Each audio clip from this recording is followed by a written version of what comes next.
Hey guys, how are we all doing? Right, have I got everything? Microphone check. Hopefully you can hear me. Hopefully we sound good. Ah, right. Fasten your seatbelt. Indeed, Zach. If you didn't see it, there is a link in the stream description where you can submit your work. Oh, hang on. We've got the stream window up there. Let's move that out of the way. What do we need? Photoshop and Illustrator. My goodness, I'm out of breath just from walking around the house. That's not good. Actually, more like running around the house like a lunatic. Okay, dokie. Right, we got that. Let's get a Google app as well, just in case. And of course, we need the folder. Let's see if anyone submit. Oh, we've got some work. Ooh, hello. Okay. And breathe, Dan. And breathe. Okay, let's see what we've got. We got a zip folder. Let's get that unzipped. Okay, there's a few more bits coming in now. Nice. How's everyone doing? Hopefully you're having a good week and had a good weekend. What day is it? Tuesday. There we go.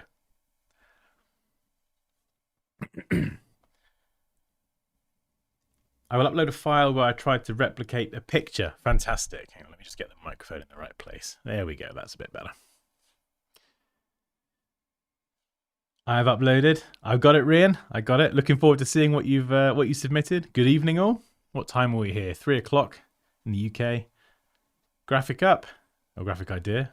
Hi, everyone. Paul Dixon. Hello. This tune seems so familiar now. Is that the intro tune? Gets catchy. It's catchy after a while. I think if I were to change it, I think there would be some uproar. Oh, right. Let's get some beats on as well. Let's get some beats.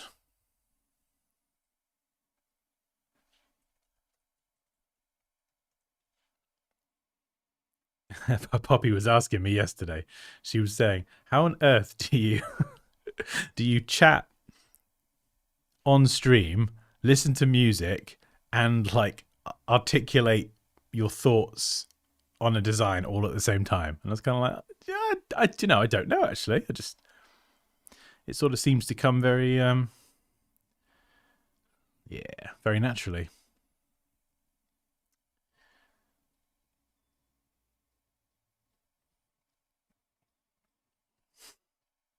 Rebecca, hey, good to see you again.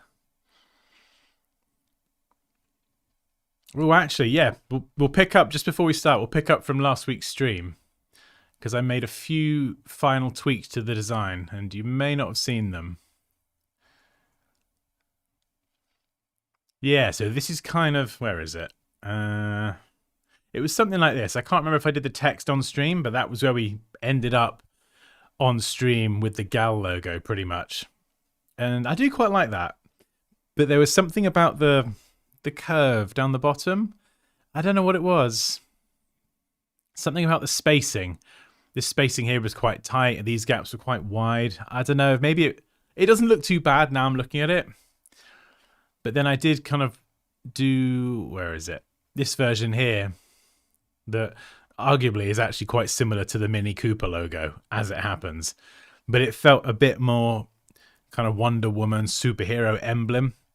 And I was able to get, you know what I'm like for precision and all that geometric nonsense. I was able to get like this exact weight, the kind of gap here, exact all the way around.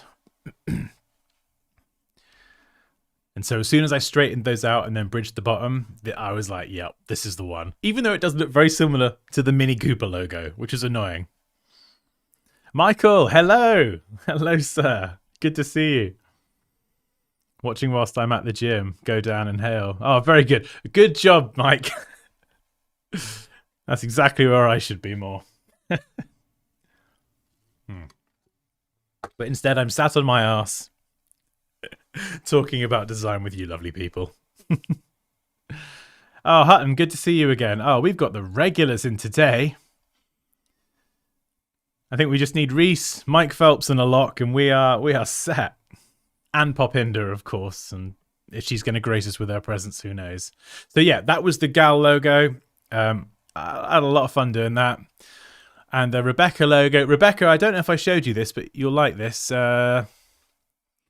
Yeah, so we did the Rebecca. Rebecca wanted a butterfly. Rebecca got a butterfly in there. Great suggestion by, I think it was Alix, who suggested using the lowercase r to be the butterfly. And once that person had said that, it was like, instead of looking top down and thinking about, oh, how am I going to get the symmetry in there? It was like, maybe this can work as a side-on butterfly. That's kind of where we got to. And, oh, Gal, hello. Once we got the butterfly done, the rest was, honestly, it was downhill. If you're wondering what this typeface is, it's called Fields. And Rebecca said that she loved this typeface. And I do too, actually. It's really good. Fits very nicely. And then the Piso Ferrato surname, I had to add that in as well underneath. So we kind of have that as the finished logo. But of course, we've got to do it on, black and white.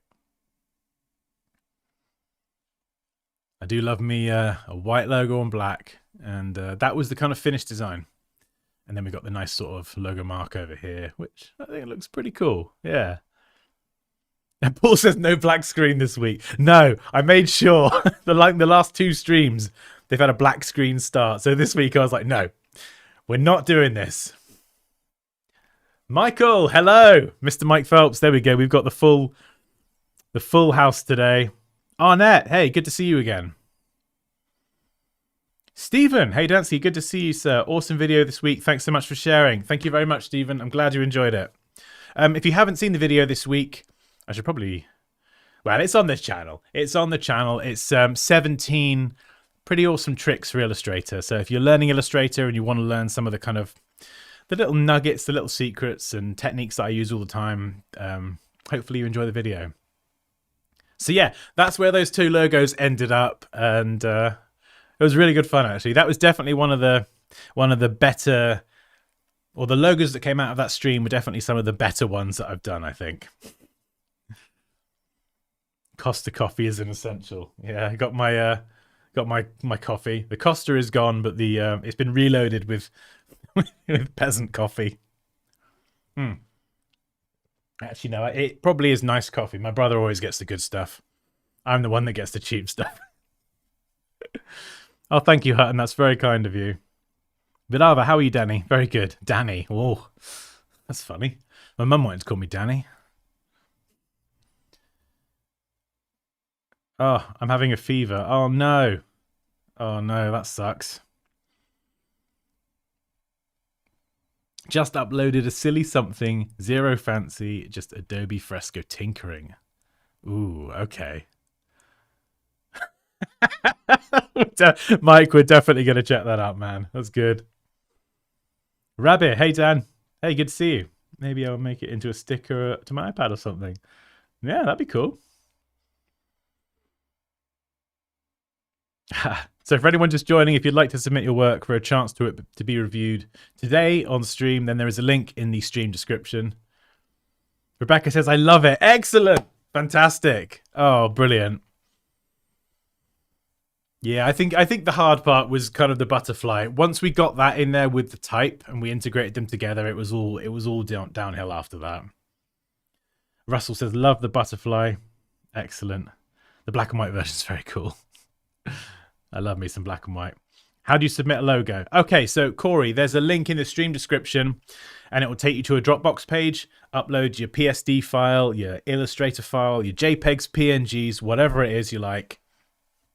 If it's a PSD or an Illustrator file, there is a chance I might play around with it and have a play. But if you don't want that, you want me to leave it alone, JPEG PNGs are absolutely fine.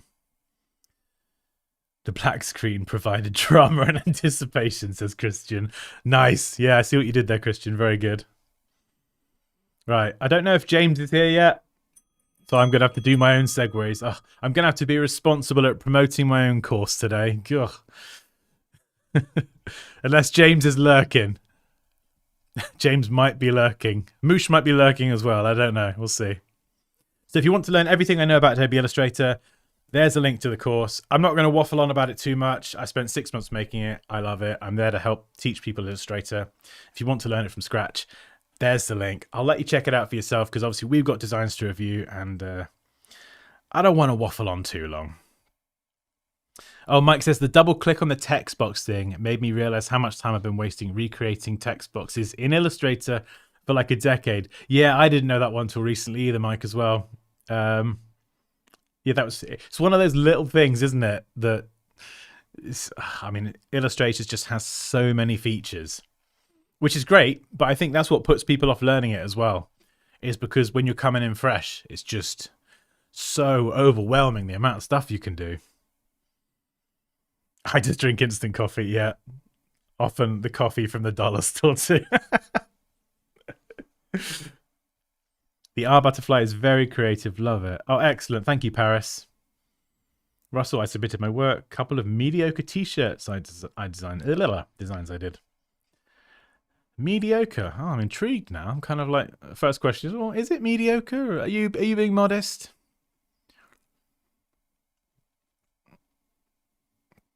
Okay, let's start. Right, we'll start with Rian's. Ooh. Wow, what is that? Tours of Dartmoor. Okay, Rian, if I whip this up, you're going to have to give some more context here because it looks beautiful. I just need to fully understand what I'm looking at. Ah, okay, the font hasn't come through. Yeah, if you are submitting work, just convert your text to outlines so there's no font issues. Kiglialithia, I can't pronounce that. It's a serif typeface, but I mean, let's focus on this. Wow, look at this. I mean, just to look at that is really stunning. That's a great example of eye-catching design. Tallest tours of Dartmoor. Oh, so for those of you who don't know, or you're not in the UK, Dartmoor is a place in the UK, and there is, of course, as you can see at the bottom, Dartmoor National Park, and there's a lot of countryside, and we have hills and things that you can walk up, and they're very steep. And so this is a collection of the tallest tours of Dartmoor. I don't know if it's in order of how tall they are, so it goes down. Rian, maybe you can shed some light on that. What's that first one? High Will Hayes, that's the tallest maybe, and Three Barrows the smallest. I don't know. Oh, hang on. Yep. Oh, wow. So you've got all the measurements as well.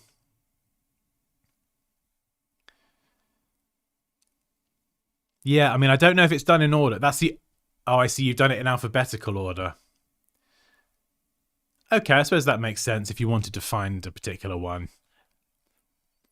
Yeah, and I love the detail in the background. You've got the contouring, which is kind of what you get on like a lot of maps and things when you look at the contours that show how high a particular part of land is. And it's subtle. It's not too intrusive. It's really subtle, kind of more watermark-esque in the background, and doesn't intrude on the main design. Yeah, that's nice. I like that.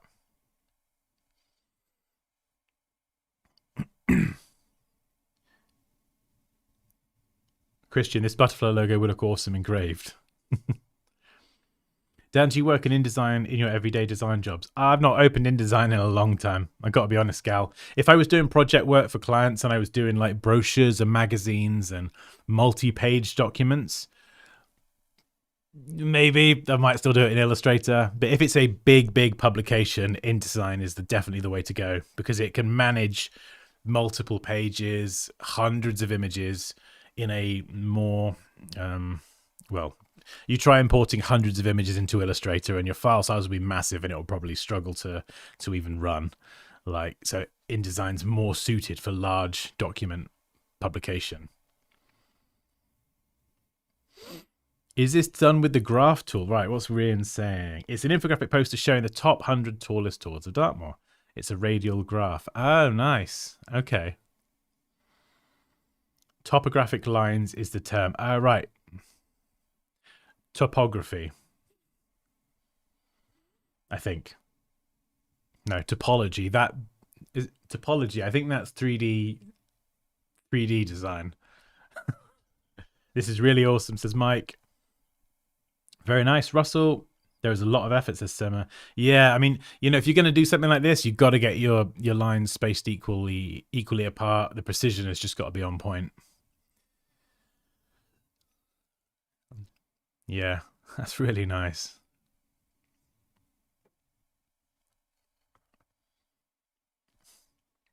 Yeah, I mean, I think the consensus, Rian, is it's just an absolute win here. Let's just turn on trim view. Tiny things, and this is nitpicking, but guys, you know me by now. You know what I look for. I've got a blue block on the left. Snap it to the right. You can see there that the whole all of the tables, they need to shift over to the right ever so slightly. Spacing between them all is consistent, but the whole thing just needs to be centered. And if I select this text and I hit center, if it's in the middle, it shouldn't move. Yeah, so slight shift. Maybe I'm just obsessed with that kind of stuff. You know, I'll recenter and center everything over and over again.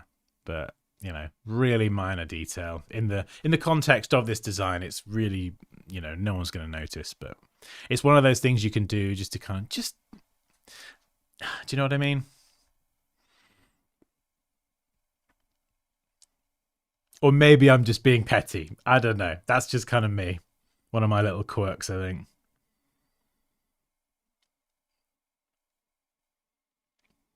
I wish Adobe put more into the graph tool. Not clear why it is so bad.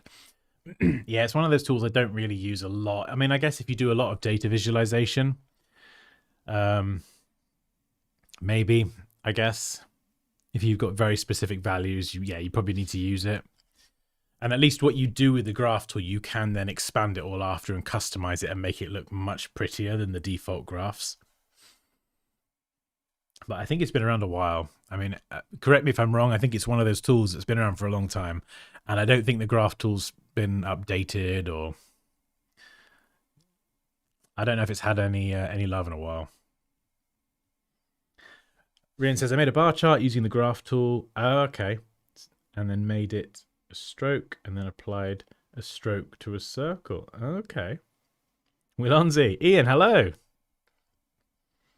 Ben says, well, okay, yes, it's pretty. The tables need to be redesigned. The rows are too squat and the value columns are too wide. Let's have a look.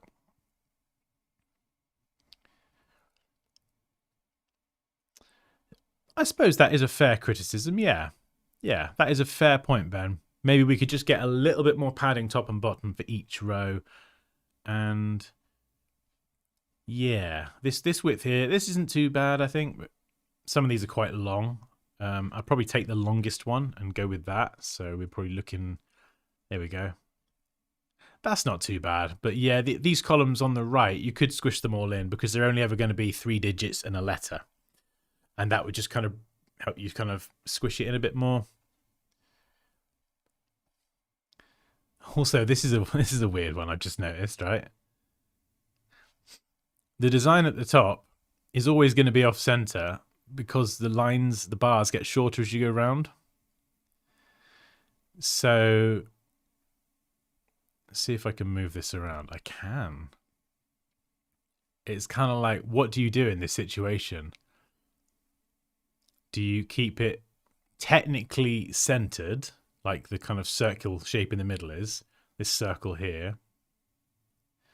Or do you shift the entire thing so the text in the middle is now off center, but the design itself is centered to compensate for the bars getting shorter? I don't know. I don't know what I would do there. That's a tricky one.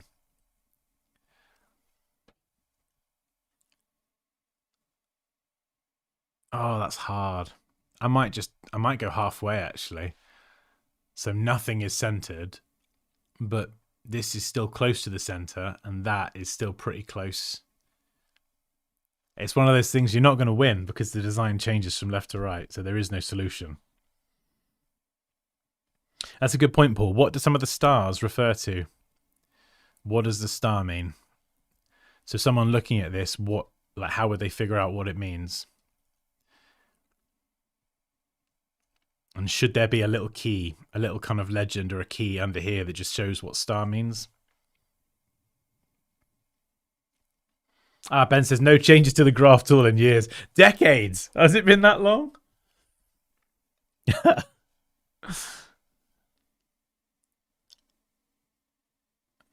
I mean, it's funny. They added the dimension tool recently, and then everyone on the video was either like, "Yeah, this is great, love the addition," or "A Coral Draw had this like 2 decades ago." So,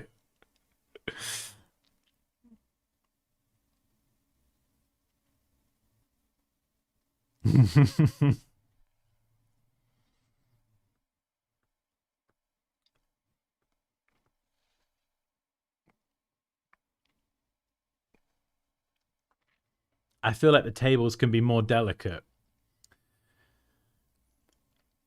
Yeah, when you say delicate, Gal, do you mean? I think yeah, maybe. I mean, it doesn't bother me too much, but maybe the stroke is too dark and imposing. Perhaps I don't know.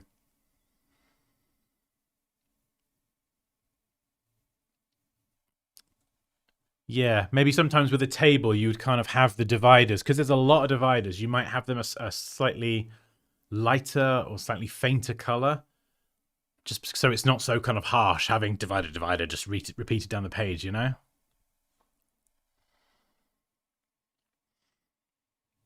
Oh yeah, heart versus brain scenario. Yeah, good point. I mean, I don't know what the answer is there. I mean, well, there is no answer, but I think it's going to be down to either finding a balance or a personal preference. When you're aligning it, it's kind of like for me, it'd be what jumps out more: the this stuff here in the middle being centered, or the main design being centered or not being centered. Which is going to like stand out more? All right, the gold star is the tallest, silver star second, bronze star third. Oh, okay. Silver star. Where's the silver star? Oh, there it is. I didn't see that there. Okay. Yeah, see, that's the kind of thing. I think that might be obvious. I mean, maybe that's obvious to a lot of people. And it's definitely going to be obvious to the person designing it for sure. I wouldn't have got that because I'm sort of looking at these stars. The colors are quite similar. The bronze and the gold, from the distance I'm seeing it, are quite similar. But then I would need to see the silver one as well to get the context that it is a bronze, silver, gold. Whereas I'm just kind of looking at these two, and I'm like, yeah, without the 1, 2, 3, I don't think you fully get the context. Sorry, I'm lacking finding the right terms in English. Gal, don't worry about it. I struggle with that all the time.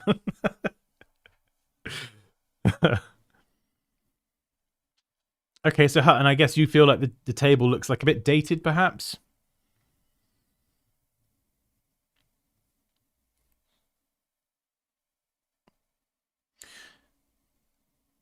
Yeah, again, that is a fair criticism. That is fair. I can see that.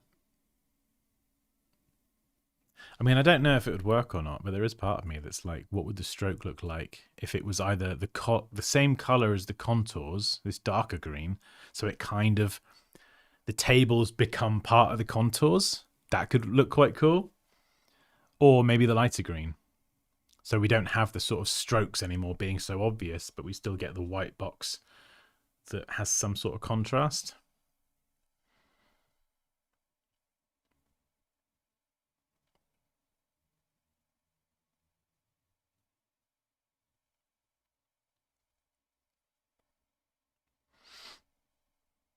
Any Ians in this chat? I thought, Willonzi, is your name not Ian? I swear you're Ian. Please be Ian, or this will be really embarrassing.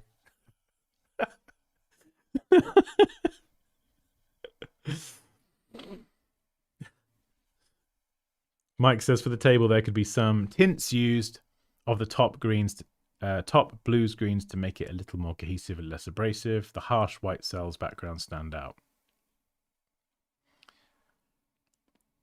Okay.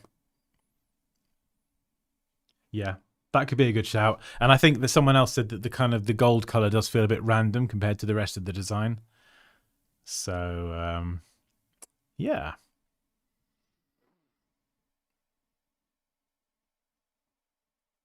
Okay, Hutton, your name is Ian. Okay, good. So there is one Ian. Christians, I'm Ian on the weekends only.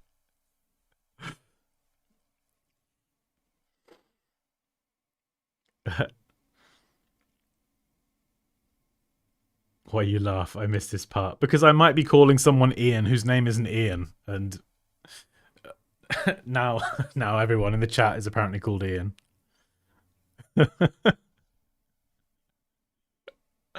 I'll just call everyone Ian. It's good. So yeah, I think the general consensus, great design. The color, the gold color, maybe could be a bit more subtle. Maybe feel a little less dated. A bit more padding. Bring this column in a bit for the height, just to kind of use that space. My nitpicks is center the whole thing ever so slightly. Real nitpick though. And yeah, maybe just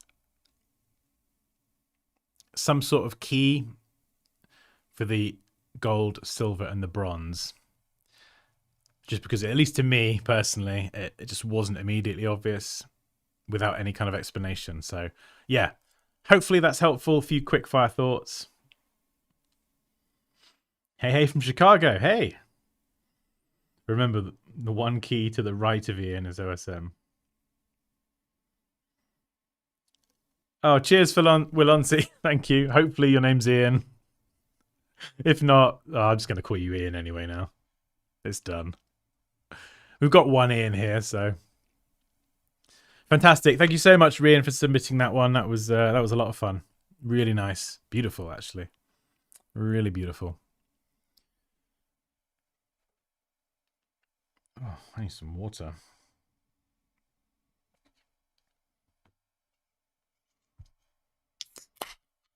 Okay, right, next up, let's have a look. Oh, we got a few. Right, we're definitely doing mics. Mike, again, we're going to need some context for this, man. You're going to have to explain what we're looking at. This is from Mike Phelps, drawn with Adobe Fresco. Harry, don't move. I mean, the personality on display here with these two little, whatever they are, little egg fellas. Mike's like, oh God. I mean, first of all, Mike, love the colors. You know, what is the old saying? Is it red and green should never be seen, or something like that? Blue and green, red and green. Although then you've got Christmas and Christmas trees, and that kind of works. So, and it works here as well. You know, the light green complements the dark green really nicely, but then actually the red being kind of less. If that red was fully saturated, it would look pretty. Well, let's try it actually, just to kind of illustrate what I mean. I can select that and crank up the saturation. Yeah, so you see that's your typical kind of RGB red, which doesn't work for me personally, at least. And then it's kind of a bit set back. And then you've got that same color, the same red in the tongue, and then the same green in the eyes. And so it has a very clear visual identity. Which one's? So I'm guessing this one down the bottom's Harry. Dansky, can you send me the new Dropbox link? Sema, it's in the stream description. So if you'd like to submit your work for a chance to it to read the. This is what happens when I speak too fast. If you'd like a chance for your work to be reviewed live today, then there is a link in the video description. Right. Calm down, Dan. Let's speak nice and slowly so people can understand you. Rebecca! Hey! Oh, long time no see. This is a different Rebecca. Oh my goodness, we've got a lot of Rebeccas and Ians today. Well, Christian, who now also goes by Ian on the weekends. Try to figure out the reference. This is just the first random thing I made with Fresco. I had no idea it existed as a Procreate substitute, but it takes all of Photoshop's brushes, etc. Yeah, so is Fresco just on the iPad? Because I had a look around for a desktop app, and then there was kind of a reference to it on Adobe's site, but then I couldn't actually access it. So I don't know if there's a desktop Fresco app.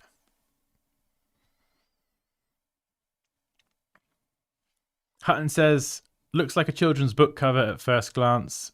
A good book cover, if you ask me. I mean, I love it.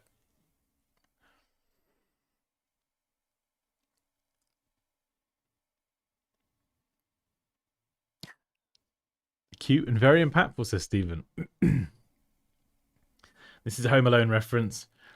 When he hits him in the chest, when there's a tarantula on him, he's grabbing for the crowbar in the wire. Oh, right.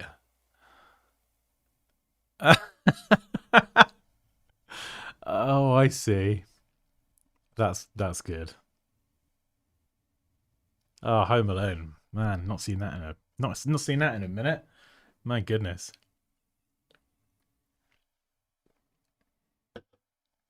Oh, right. Yeah, it is iPad only, but it's vector drawing. That's good.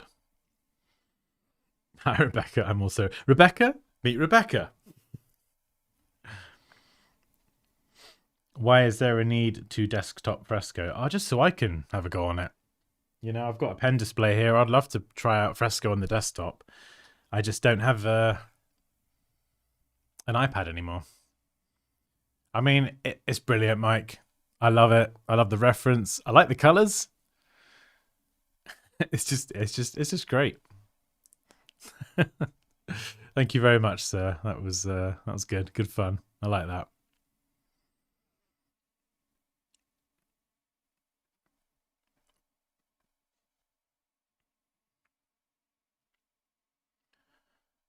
Oh, wow. Russell, nice. This is a bit more illustrative. So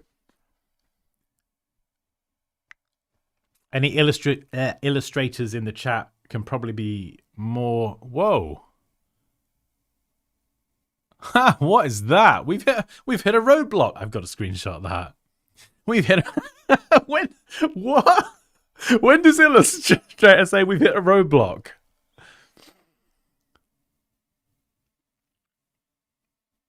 Still no luck. Submit the crash report. Not a crash report. The crash report.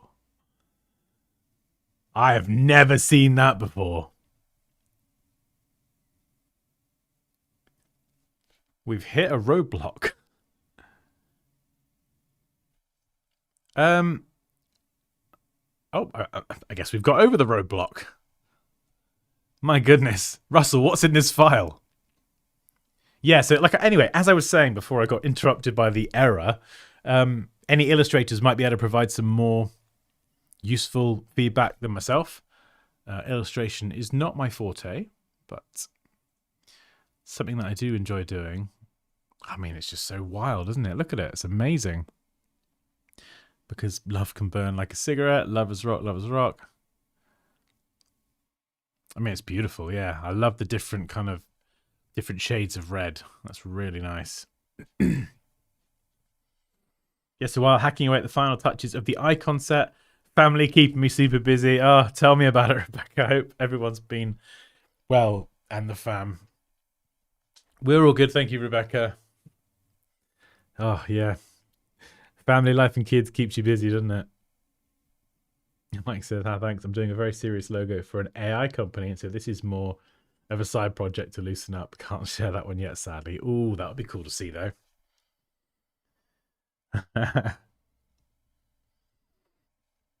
I've never used a Cintiq Wacom. No, I'm sorry, Gal, I haven't. But the pen display I'm using here in the studio is an XP pen Artist Pro 16 TP. I reviewed it on the channel a while back, and I gotta say I love it. I do love it. It just drawing directly on the screen at a kind of 1-to-1 scale is just amazing. I tend to compile a lot of projects. Okay, so we've got I guess this one's a separate project over there. I love TV Girl. And then this is kind of a play off on that design. I mean, that's cool, man. I love that. That's really cool. Oh no, my son's in the chat. Leo with his emojis. But talk to me. Yeah, I'm kind of busy, Leo. You're going to have to take a back seat, kid. These are various t-shirts based off of an album, all done and illustrated with shapes. No outside stuff. Okay, so all vector. You can verify that there. Boom. Vector confirmed. Bit of 3D in there as well, which is that's what's. There's something in there that's causing my computer to have a funny fit. Yeah, and I can see that being on a t-shirt as well. Yeah, see, like the little things that I would kind of point out, they're less they're less important in an illustration that is so detailed and has a lot of organic shapes. You know, like my brain is like, oh, well, the strings are all spaced differently apart, or like this heart here is a bit jaggedy. Uh, but I don't know. I feel like because of the illustrative style, you sort of get away with it. Like these bits here, like the sort of the fretboard doesn't quite go into the neck of the guitar, whereas if I were to do it, I probably would. But because it's such a, I don't know what the word is to describe this, like the design style, not sort of chaotic, but yeah, like this heart here, it's all the way it curves around the corner. There's definitely a word that would describe this style more accurately than I am. But because of that style, I think a lot of the little nitpicks that I would normally have, you get away with it. Do you know what I mean? There's so much going on. When there's less going on, to me, the kind of those details stand out more.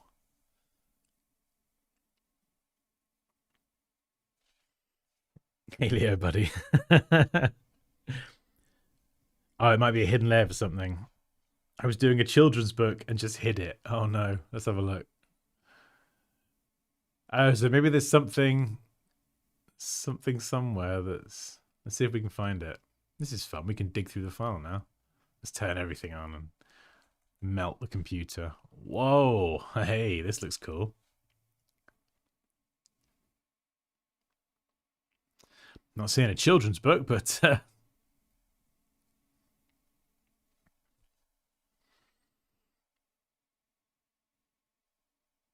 hey, mate, just wanted to thank you for your content. I often redirect my students to your work for getting tips and inspiration. Oh, thank you, Nicholas. Thank you so much. You're very welcome. The guitar and the heart are a different style. I don't know. It feels. I think maybe it's because of the colors as well. It does feel like it all hangs together quite nicely. The guitar is more icon style. Yeah, I suppose if you were to look at the kind of raw shape, but because I think it. Oh no, I've done it again. But I think because it's surrounded by and integrated with so many other elements and text, it doesn't stand out to me as like two different styles. It feels very much kind of the same thing. I mean, I guess what you're saying is the guitar is very much more precise and true to the form of a guitar, whereas the hearts are all kind of distorted. They're pushing the shape of a heart to the absolute extreme. So I guess, you could do the same with the guitar, but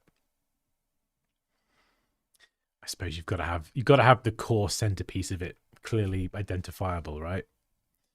You can have the guitar there, and then just the hearts can be absolute chaos around the edge. It's supposed to blend a bunch of stuff together, various themes and whatnot. Some of them are sharp, etc. Yeah, I like it. Almost has a cutout feel, says Paul. Your computer is dying. It is, Ian.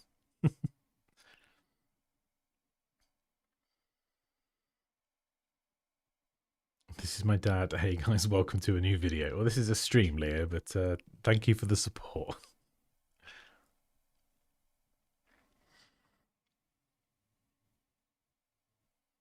Right, it was traced over an image of an actual guitar, so you get the shape. Nice. Scott says not enough strings on the guitar. Bass guitar, maybe? It's a bass guitar. Ah, there we go. I don't know if it is or not. But it's almost like it doesn't even matter. Do you know what I mean? It's just like, at least for me, it's just more about what it evokes. Kind of as a whole. Yeah, very, very cool. Very cool indeed. Right, oh, we've got a few more coming in. Let's have a look.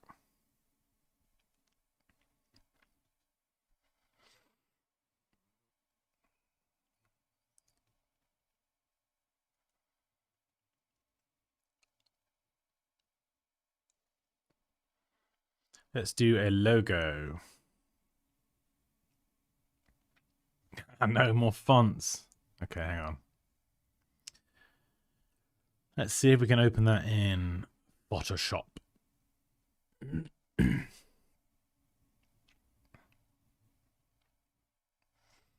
Okay. Logo design.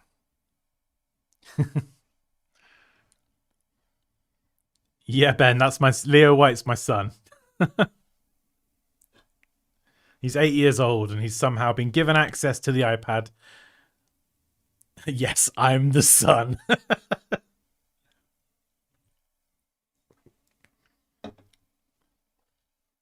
Yeah, Ben says awesome. Yeah, until he spams the chat with emojis. Oh my god, hang on. Put user in timeout. Right, Leo, you've been put in timeout.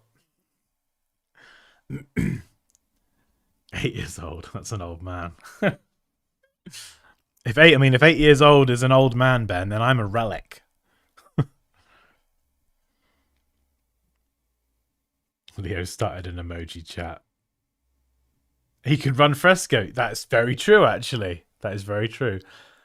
Oh, don't say poor Leo. I feel bad now. You've frozen, Dansky. Oh, no. Hang on.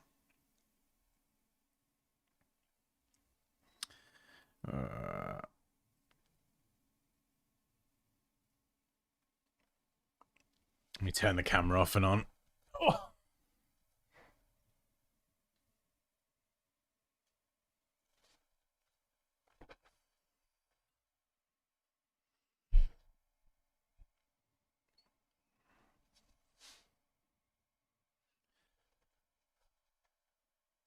I don't know why the camera does this sometimes.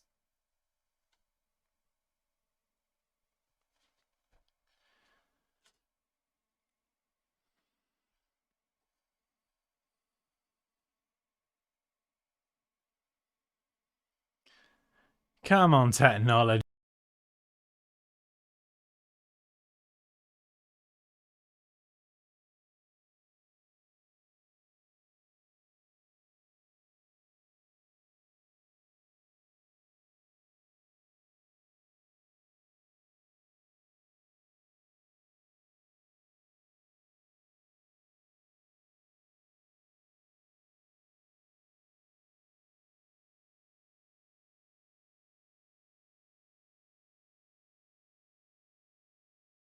Back.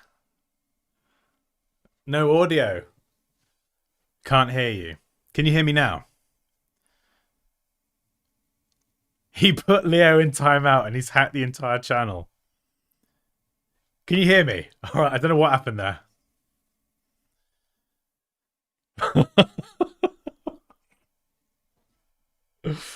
Yeah, Poppy says got to have a technical glitch every stream. I know. I mean, it just wouldn't be right if everything worked, you know? Well, that's what I get for timing out my son, I guess.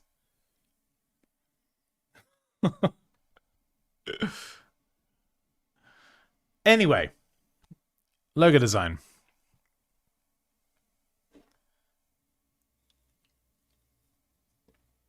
Very strange. If it does it again and I freeze up, then I'll just switch to another camera or something. Right, logo design. Yeah. Okay, first impressions. I think the typeface. I mean, it depends. There's no context for this. So if you're in the chat, the person who created this, aha, it's my logo and it should symbolize eternity and infinity for my upcoming clothing brand. I'm not sure about the colors though. I wanted to grab attention quick. I'm using Illustrator for a month now. Oh, wow, just a month. I mean, first of all, like a month. This is pretty cool. This is cool. There's no denying that it's cool. Timelessness. What does this logo mark kind of evoke for everyone in the chat?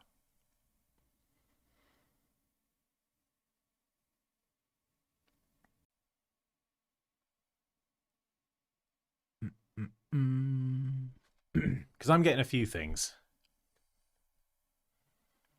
Christian says feels religious. Scott, church service. Ian says, I'm going to call you Ian now. Looks like an anchor.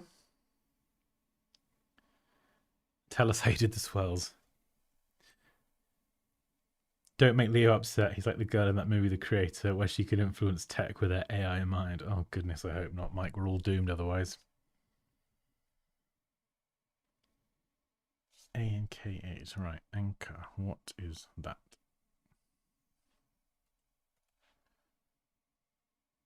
Ah. Okay, right. I didn't know that. The anchor is an ancient Egyptian... Hang on, let me bring this in so you can see what I'm doing. Symbolizes many aspects of life, including physical life, eternal life, immortality, death, and reincarnation. Okay, that's quite important to know. The symbol is a teardrop-shaped hoop with a cross connected directly below it to represent the sun making its path upward and over the horizon. Wow, okay. Well, I learned something today. That's cool. I like that.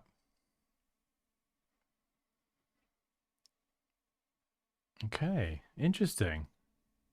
Because yeah, before it was giving me kind of some religious vibe, like the cross, but I didn't know any of that. The top bit feels a bit like a poppy, and then yes, a cross in the religious sense. Russell, Egyptian vibes, Game of Thrones vibes. Oh, the text. The proportions aren't there.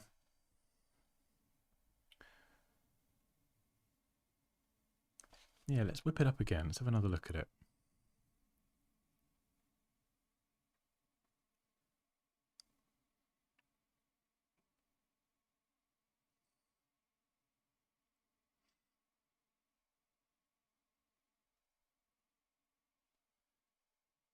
Okay, let's open this up in Illustrator.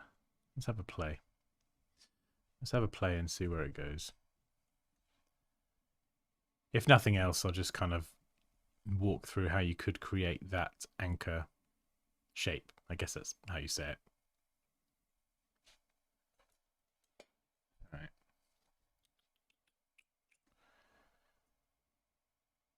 Yeah, so okay, so the proportions are slightly off. This is a little bit more of like it's like a location pin icon. And then we've got the lines down there. So the way I would create this so it's kind of editable, I would start with that basic shape and just create a line with the pen tool with a black stroke. And then we could just thicken this up. I wouldn't use the rectangle tool for this. I would keep it as a stroke just so I could play around with it and kind of edit the widths. And could we do a taper like that? Flip it round. So I'll use one of the presets, and then I might be able to use the width tool to bring that one back out. So again, I'm controlling the width with the width tool. Now, the reason I would do this and keep it as a stroke is because now I can actually change the width and it remembers those proportions. So once I've designed and set everything up, I can make it thicker and thinner and just see what feels right, you know? So we've got that one there. What we could do is use the rotate tool, click on that top point and rotate it holding shift, Alter option so it creates a duplicate, and then I've got that arm there. Then press O, click on the same point. Actually, no, don't do that. Hold Alter option, then click on that point with the reflect tool, reflect along the vertical axes, and then direct selection tool those two endpoints, S for the scale tool, and I can scale them in. Now, if you can see here that this one's sloping downwards a bit. So downwards and the top's a bit flatter. So the way you can do that is use the width tool and hold Alter option, and you can bring in just one side. So I could do that if I wanted. And then again, reflect tool, reflect it. Oops. Oh no, what have I done? Not like that. the other way around. There we go. That's how I would create this. And as I mentioned, you know, I should be able to now adjust the width, and I can kind of, it maintains those proportions. So I could go for something like this if I wanted. Maybe bring that up. Yeah, that's pretty decent. And then bring these in. And I'm using a lot of keyboard shortcuts here, but this just kind of, this is how I work more efficiently. So I've kind of got the idea in my head. I know the different tools, I know their shortcuts, and I can just use them to quickly create exactly what's in my head. And if you'd like to learn everything I know about Illustrator, there we go. There's my Illustrator masterclass. I did a lot of things wrong in Illustrator for years. This course is great because it's going to just help you sidestep all the mistakes and teach you everything I know now without having to go through all those mistakes. So it teaches all of these tools. There's like 70 plus tools or something. It's ridiculous, but it will teach you all of them. And so by the end of the course, you'll know pretty much everything that I know about Illustrator, apart from things I've learned in the last 6 months. But it will teach you just all of this. And of course, if you have any questions, you can just message me in the community and I'll reply to your questions. So if you get stuck, then, you know, you'll always have someone there who's got your back and who will help you. What a segue. Do you like that, pen? That was definitely one of the better ones, wasn't it? Oh, see you later, Leo. Well, I literally will see you later.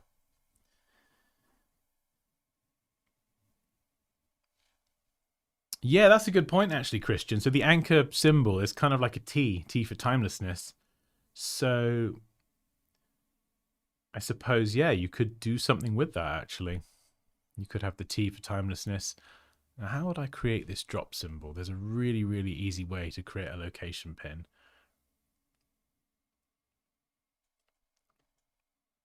I've got to remember what it is, though.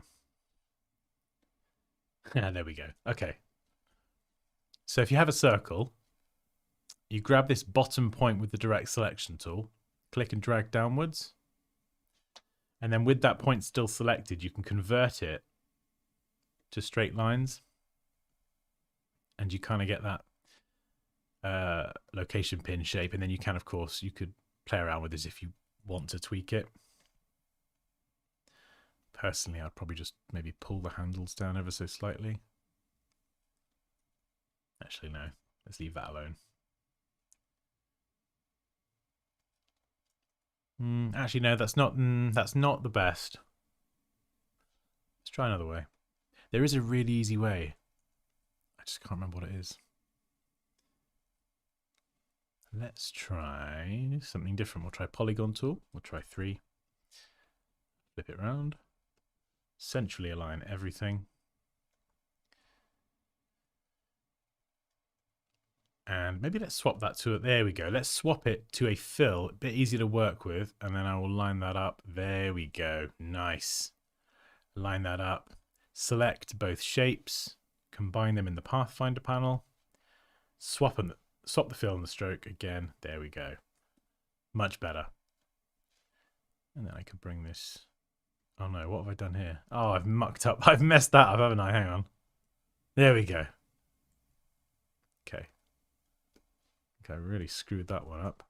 Oh, it's the alignment it doesn't like. Right, hang on. Let me group everything together. There we go. Yeah, so now we've got this full design of editable strokes. I really can fine-tune everything. So I could make the top part thinner. Just whatever it needs to be.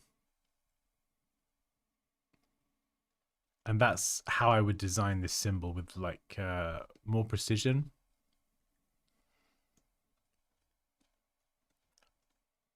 But in terms of reviewing the logo, so yeah, I think someone made the comment on the colors. First thing that stands out to me is the shadow. Lose the shadow. The contrast between this dark maroon color and white, there's quite a lot of contrast there. As soon as you add the shadow, you're actually kind of ruining the contrast. So if I just kind of show you what I mean. You see that? Very, very clear distinction between We'll call it maroon and white. As soon as I go and add a drop shadow, that distinction, that line, that divide between this color and the white becomes kind of not as clear. You see there? Crystal clear definition, and then it just becomes blurry because of the darker color. So generally, as part of a logo design, you can use a logo if you're placing it over a graphic or on a poster or on some artwork, but generally just try not to put a shadow on your logo design. If it's like a 3D logo and you've got shadowing within the design, that's a bit different because it can create a nice sense of depth. A lot of gaming logos might do this, but don't just apply a shadow to the text and the logo because it actually does more harm than good.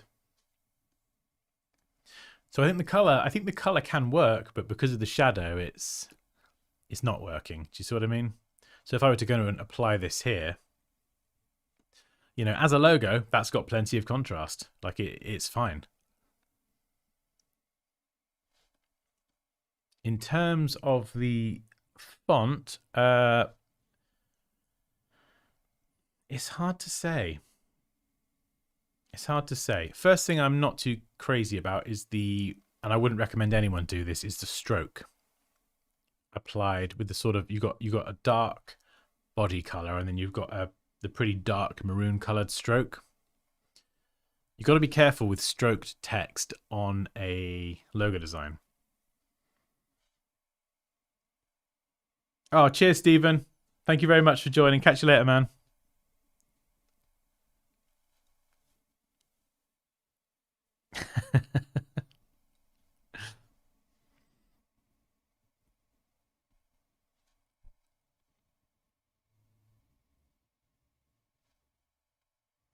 Yeah, I think that's the thing, Ian. It's just once you know the tools, it makes it. It's like if you have to create something, it's just like it requires critical thinking. Okay, like how am I going to create this? All right, and then break the complex design down into different pieces, and then assign a tool to each segment, and then just build it up like that. That's a good point, Gal. Yeah, the shadow is not vector. Absolutely.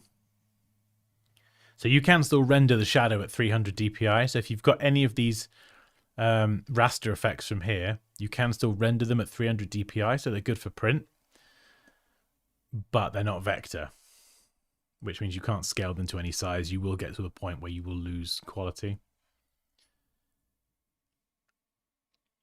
But yeah, the stroked text, that's a bit of a no-no, especially again, if you're going to have this type of fine detail on a logo that might be displayed quite small, you've got to have colors that have a lot of contrast because the dark black and the maroon are so much similar. They're so similar. Like if I'm looking at it at this size, I can't distinguish between the two colors. And this is cool. This design, the swirl, it's really cool. But there's a lot of detail there. So I can see it on my kind of, 27-inch monitor in front of me. That's fine. But when it's this kind of size and it's heading up a website or on a mobile app or mobile site or something, do you know what I mean? Does it have the same clarity as something like this?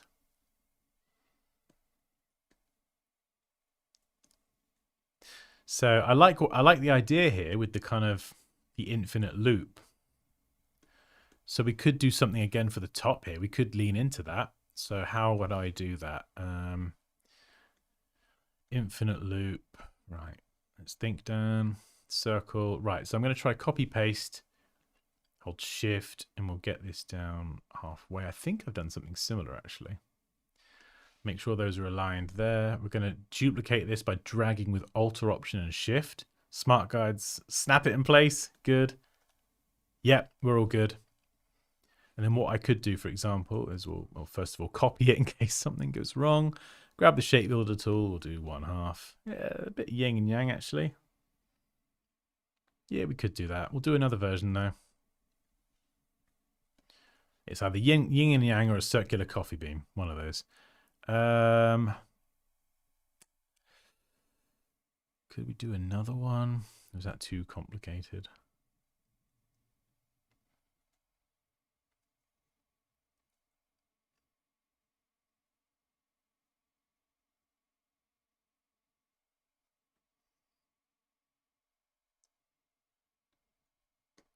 Or what about if I copy and paste it and rotate it?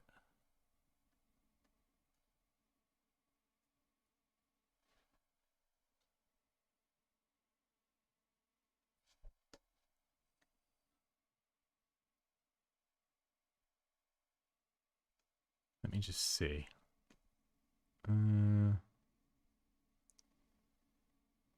One.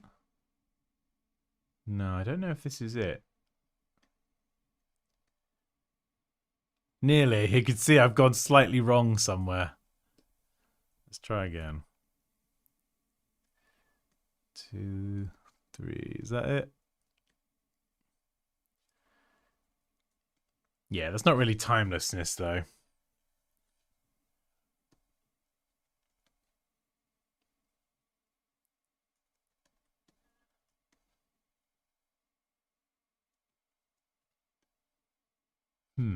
Let's have another go. Let's try and use the existing design. See if we can make that work.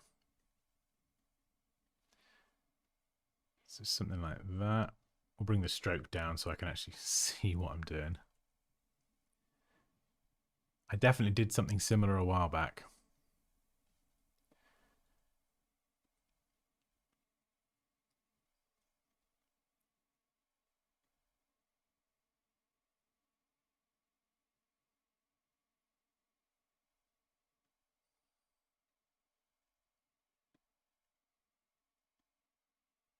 Oh, maybe did I combine the wrong pieces? Maybe it was just, there we go.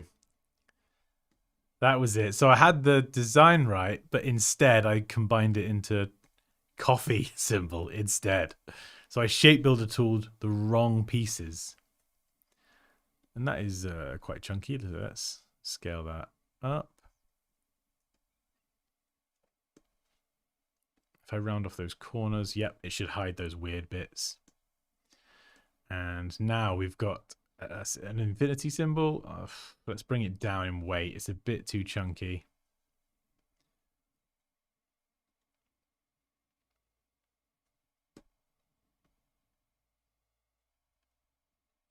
Don't know if this is going to work or not, actually.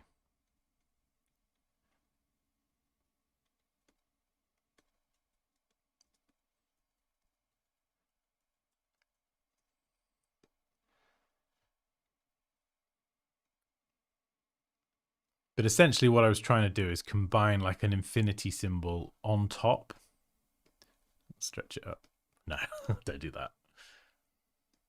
And we could even kind of make it a bit more like this symbol by, could I pull that bit down? Or perhaps we could use this one here and then pop this inside. Yeah, that could work. Width, copy that so they're the same width. Centrally align them. They should fit together. And then we pop that on there. I don't know. Maybe. There's lots of different ideas there. I could play around with that all day. Oh, thank you. Just tuned in to say thank you. Thank you so much. I appreciate you stopping by. Really good advice. Thank you. I really overdone things that could have been done much easier. Yeah, I think that's the thing. You know, we all do it as well. Like until you know this sort of stuff and just kind of learn over time, like, you know, you wouldn't know about it. But it's essentially it's trying to go with less is more. And think about how the design is going to be viewed at a smaller size as well. So like the drop shadow, the drop shadow is probably the biggest issue here. I think if you were to take that out and the glow, there seems to be a glow as well. Take both of those out. You could still keep this design and have the shadow on the design itself. So it kind of gives it a bit of depth, which it does. But then I would make the lines here. You see, you've probably got about 12, 13, 14 lines. I'd cut that down to like 4 or 5. So then when I'm looking at it from this kind of size, I'm still, it's still your kind of that same concept, but there's less finer detail. So it has more clarity and is distinguishable at that small size, you know? And if if you wanted to go, it's not like I'm averse to this typeface. I think the E is kind of the way that's nestled in is a bit too tight. I'd probably kind of line the top of the E up with here and just sort of push it kind of, oh, that's too thick. Just push the E up and out a little bit just so it lines up with the top here. And then maybe nudge the S over a bit so it's got a bit more space. And then you could just literally keep all of that text in this same maroon color, you know, because that would have plenty of clarity. You wouldn't have the shadow. You wouldn't have the double color thing going on. And there's plenty of contrast between the maroon and the white anyway, as it is. So it's quite a dark color. And you could make the tracking, which is the spacing between all of the letters, just overall a bit wider, tiny bit. But yeah, this is more just a kind of spitballing ideas. But this is how you can. This is how I would go about creating some relatively simple shapes that are kind of similar to this. Oh, cheers, Russell. Catch you later. Curious to know what timelessness would look like stacked with line breaks after time and less. Yeah, I'm curious as well. Timelessness, and this is a good thing to consider actually. If you can do something like this, I'll just pick go with Fields, the font we used the other day. You might have that version of your logo that is, as you've got it here, it's timelessness, all as one word. But then you've got another version where you've got that sort of flexibility. And actually, you've got a stacked version of the logo, same logo, but just a stacked version that works better, perhaps, in a more vertical format. Now, I'm just going to be cheeky and kind of nudge all these together. Line them up. I'm going to tweak the size, but you can. What I would do is not reduce the size of the text. Is I would reduce the spacing between the letters and squish in the tracking ever so slightly. You probably get away with it. I don't think a lot of people would notice. It's pretty subtle. But rather than faff around with that, I'm just going to push them together. Push them together like that. It stacks up pretty well. Yeah, pretty well. I'll probably bring it in a pinch. It kind of feels a bit, the top line, that's not too bad. That T kind of throws it off a bit. Be nice if the T lined up with the L, but sometimes you get lucky with these.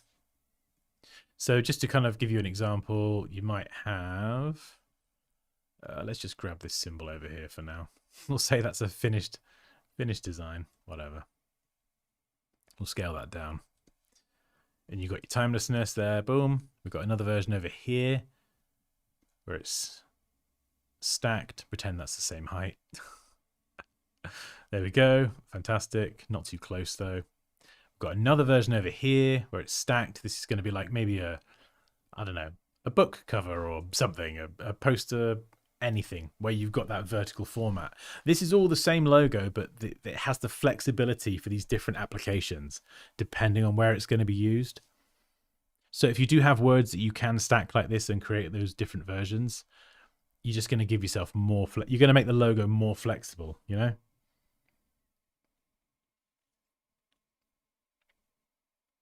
Play a little bit with the letter T. I would love to. If I get started on this, I could play around with it forever.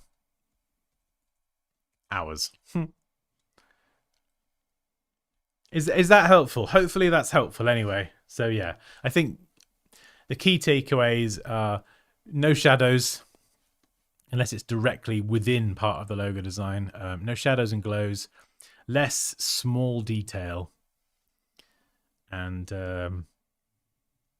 with the text, just give everything a bit more space. Don't do the double stroke thing. When the text is very small like this, keep it a single color.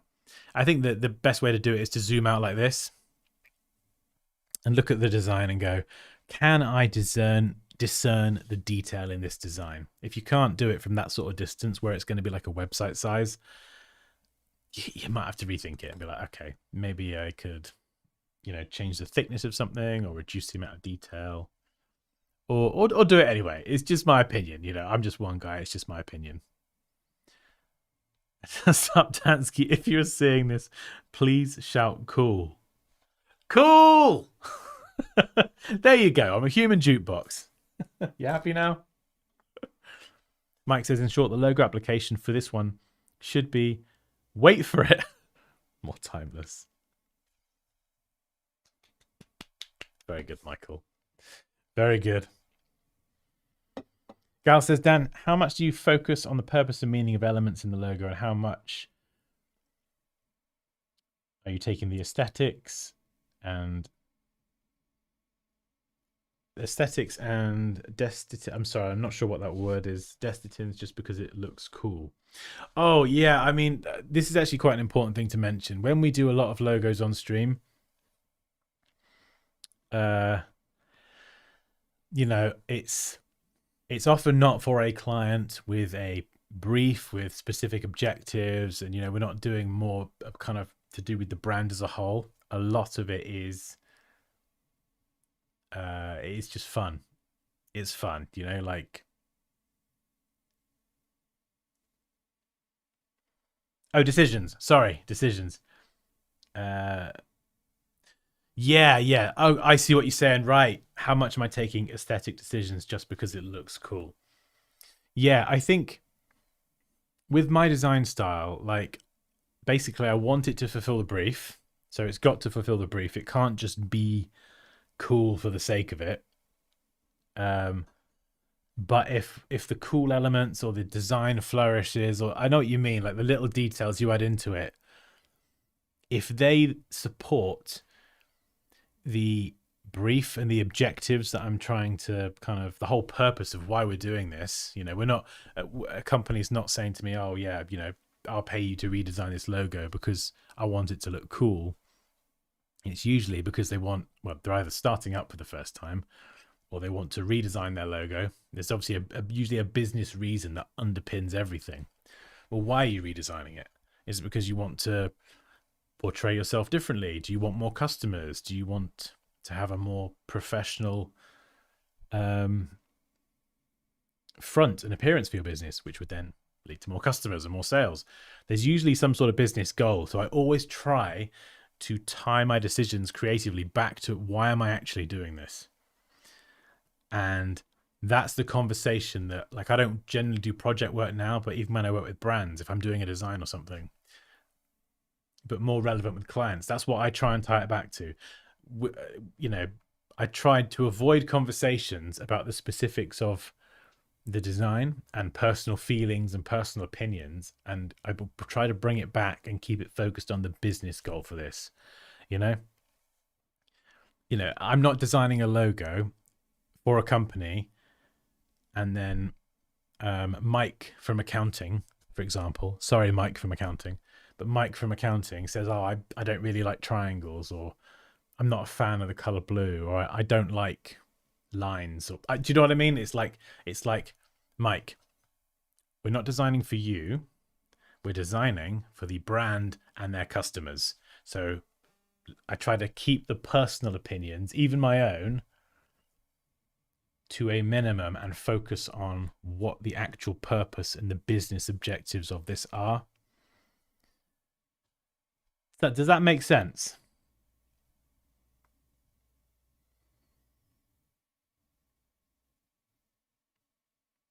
But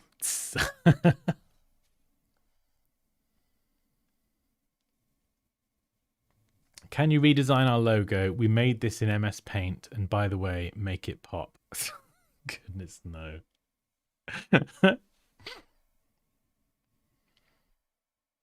You ask yourself, is it Coach Dan? I do actually do coaching, right? New segue. I completely forgot to mention this. James Victor, I need you in the chat, man. I need you to promote things for me. I'm terrible at remembering. Yeah, I mean, just if anyone's interested, I do one-to-one coaching. So if you'd like to book an hour with me and you have a billion questions and you want to learn all this stuff and you want to just review your work or work on something together, whatever it is. Have I frozen again? Right, I've had enough of this. OBS, you've let me down for the...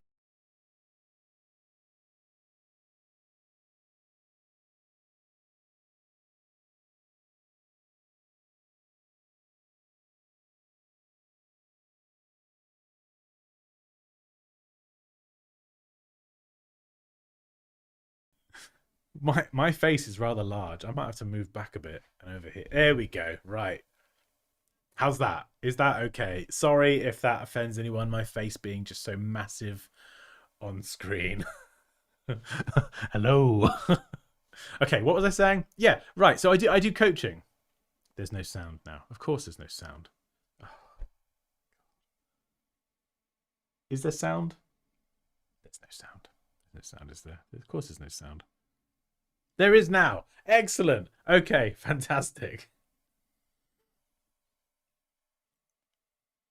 Yeah, so basically I do coaching. So if you want to do a one-to-one session and you want to just kind of learn or focus on a specific thing and you'd like to get better, this is so weird seeing my face so massive, then how did you have an extra camera ready to go? I've got the camera on the MacBook Pro.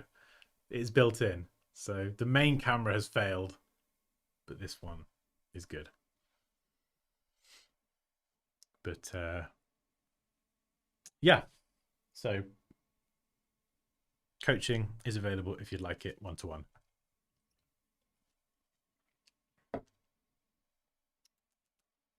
Anyway, that's enough of that. Thank you so much for submitting this design. And hopefully you will learn something with me playing around with that logo. Right, let's see what else we've got. Right. Ooh. This looks like a kind of web graphic. This is Aya Hashad. I think I get a lot of these as well. Yeah, I feel like I see these graphics kind of submitted to design review quite a lot.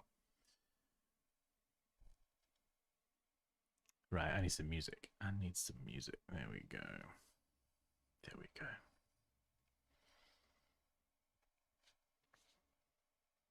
Adobe is killing XD, by the way.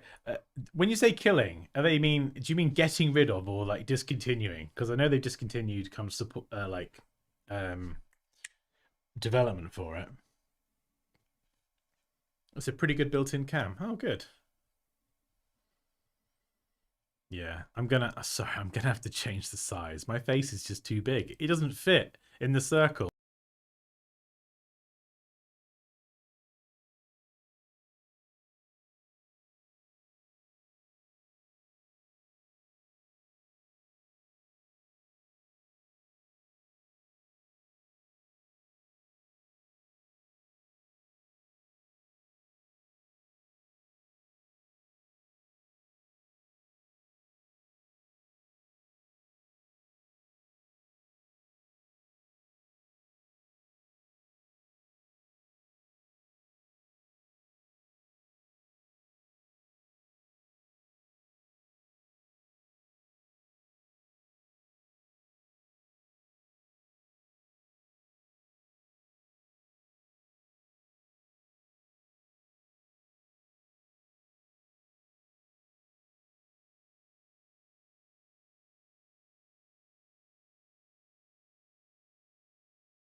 Oh my goodness.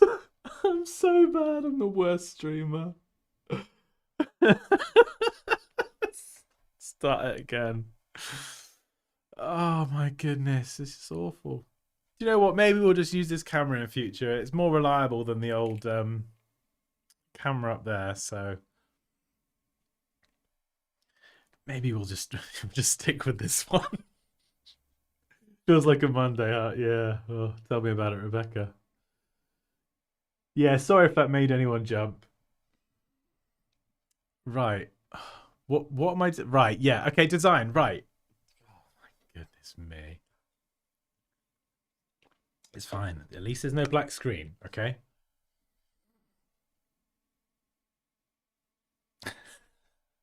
Goodness me. Right. Anyway. Yeah. This design. Okay. Right. Initial impressions. There's a lot going on, and the hierarchy and the structure kind of feels a bit all over the place. So we've got a big bold headline, which is great. It's all very tight to the edge. So this. Let me get my pen. Ooh, we can do some marking up here.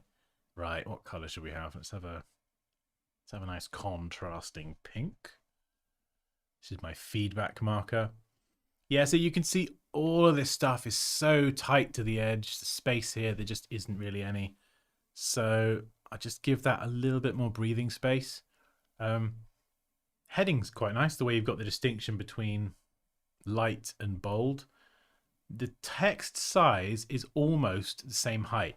So I would make these much more different. So I would make that much smaller or have them the same size because, you know, we've got what? How many different? 1, 2, 3, 4, 5. We've got 5 different fonts in this one document, and that could very easily be 3 or 4. Actually, this is probably the same size. You know, so they either need to be much more different in size or just make them the same size. They're pretty much there, but the differentiation in different weights is quite nice. If we're going from left to right, which is how we read in the Western world at least, it just kind of feels a bit random. It's like I'm not sure what I'm meant to look at. Do you know what I mean? Like we've got the heading here, but then we've got this bright green's pulling my eye down here, but then we've got this arrow that's kind of pulling me down there. This bit of text doesn't really get a look in. And the 40% off, which is probably the most important bit in the design, because it's like special offer, 40% off, look at me. That's just, you know. There we go. That's like a much smaller, and arguably that should be much larger. So, I mean, I know it's nice to have it. First of all, take your logo off, you know. If this is a design and we're looking at this as a functional design, then let's get the logo off there.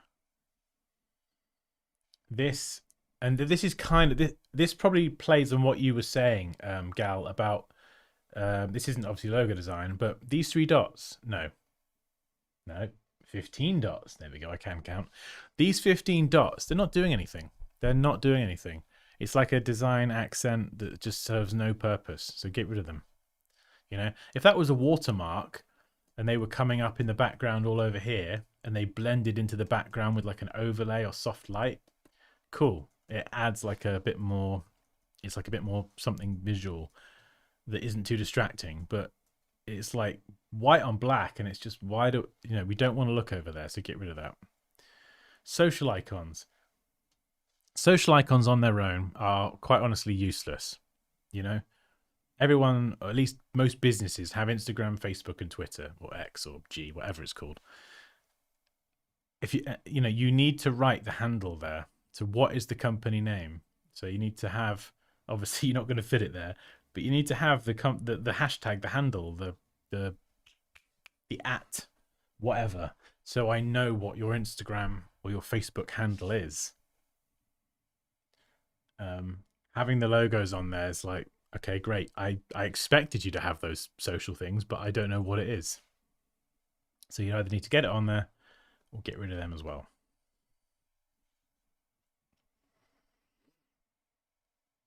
40% off. That needs to be bigger. We need to get that nice and big. That's not a very good circle though. Oh. And what you could do actually is you could make it nice and big and you could have it run behind the headphones, which creates like a bit of depth in the design.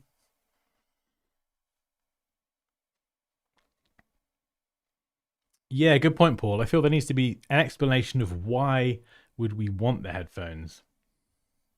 Best sound, yeah. I mean, you know, I think again, this is probably more of a copywriting thing, but best sound doesn't really, it's not really selling it to me. You know? So I think why is it the best sound? You know, this is what I would probably do is I would have a little thing off saying super padded reinforced GXY thing. And then here, like, get rid of this arrow. We don't need the arrow either. Get rid of that. That does nothing. Have another one. Oh yeah, it's got the super comfy leather ear muff padders. So that's what I would do is get rid of that as well, or move that somewhere else, and then show. Actually, no, you probably would want that, but you have to kind of give context for it. So why? Okay, superior sound, best sound, super amazing sound. Why is that? And then show with just 2 or 3 points what is good about this. Also, order now. Yeah, you can have it. You can have a call to action on there, a phone number. I'd have a website as well, www.superamazingheadphones.com or whatever. Get a website on there. Something else beyond just a phone number. You got to take Leo to his club. Oh, right. Okay. See you later. Bye. Bye, Poppy. Bye, Leo. Green reflection on the headphones might make sense. Absolutely. We will get to that in a minute. This is all the design stuff. We haven't even got to the retouching yet. So if you've just joined and you're seeing pink everywhere, like, I'm sorry, but yeah, it's just we're getting rid of stuff. We're adding stuff. 40% off. I love this. I feel like a proper teacher, like a school teacher marking something up. I got C-. It's great. I love it. Yeah, not loving this font, but I guess some sort of, you know, a font like that does stand out from everything just being sans serif caps. So okay, fine, whatever. It does look different. But yeah, as someone just mentioned, that's all the design stuff. When you get to the product retouching, you know, there's a little bit of work to do in terms of kind of getting the green coming off of the vortexy portal thing. And, ooh, not 20%. What are you doing, Dan? And then just blending that onto the design. I'm doing this very quickly and crudely. You see what a difference that makes? I'm doing this very lazily as well. Just really quick. Bit of green, maybe bouncing up there. Yeah, just whatever. Boom. No green, bit of green. Yeah, you could even do a linear dodge blending mode. And then you could add more green, add more highlights. Like, I'm not going to spend ages doing this. But you could add those little kind of rim lights. Obviously much better than this. Take your time with it. It's one thing you don't want to rush is adding highlights. But you see what I'm doing? It just kind of, it's going to just add a bit more detail and just accentuate some of those details. Yeah, I can't do this rushing it. It's not having it. But yeah, you've seen it before. You've seen me probably do it on other streams.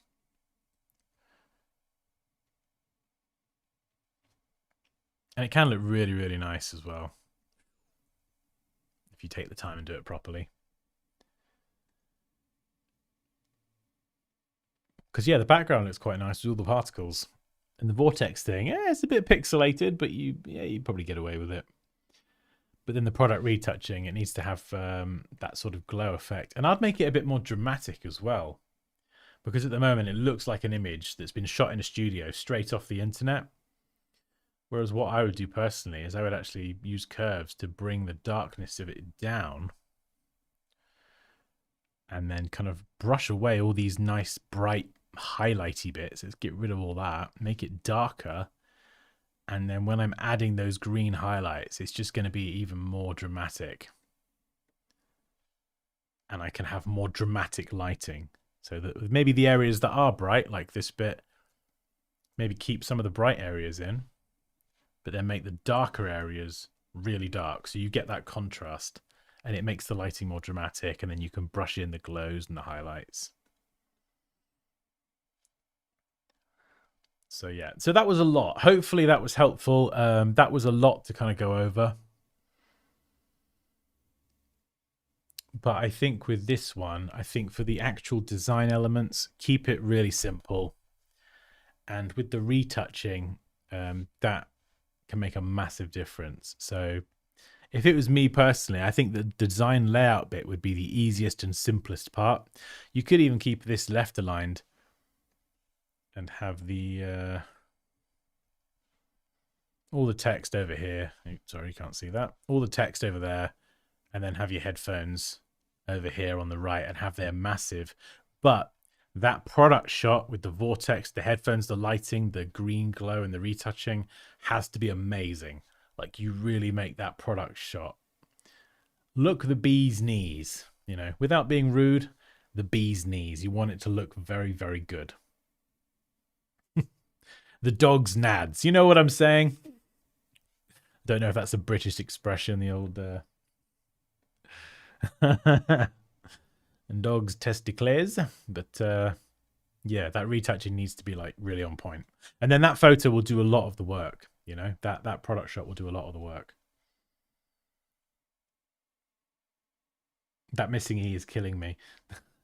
I don't know if it's yeah, I mean, I guess it should have the E on there. I know some sort of European countries, they say exclusive, that's how it's spelt, but then I guess the rest of the language would be in that same language as well. Goodbye, Dansky. See you later, Zach.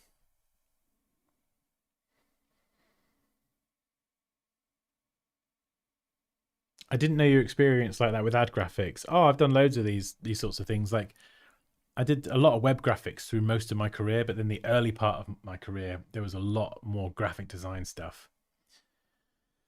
But so I think it's just those years of experience that have accumulated, and it's not only kind of the stuff that I'm quite good at is like layout and, you know, generally kind of designing things, but it's very I'm very like logical and methodical, you know. So when I'm looking at a design, I'm thinking like, okay, well, these don't do anything, there's no handle on there, so they've got to go. That's no good, that's got to go.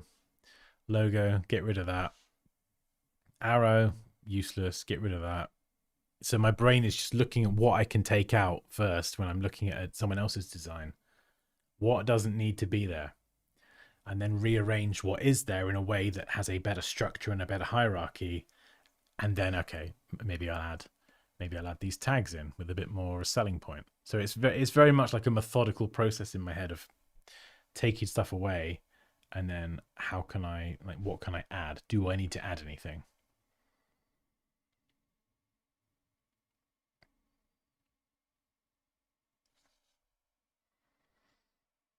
It's a Romanian exclusive. The dog's nuts. Yeah, indeed. Rian says, with the web graphics, it helps to consider the customer journey around it to decide what info is needed in the image. Absolutely. Nervous about feedback. So many designers looking at one work. Oh, honestly, don't worry about it. It's fine, Michael. You know, it's just, at the end of the day, all it is a bunch of opinions. It's like when I post one of my designs, you know, I get all sorts of opinions, good, bad, in between. You know, it is what it is. As long as people are being honest with their opinions, that's the best thing. Because at the end of the day, even mine, they are just opinions, you know. So yeah, one person will love it, one person will hate it. But I think the thing is with opinions is and you'll get this a lot, is some people are very bad at communicating their opinion.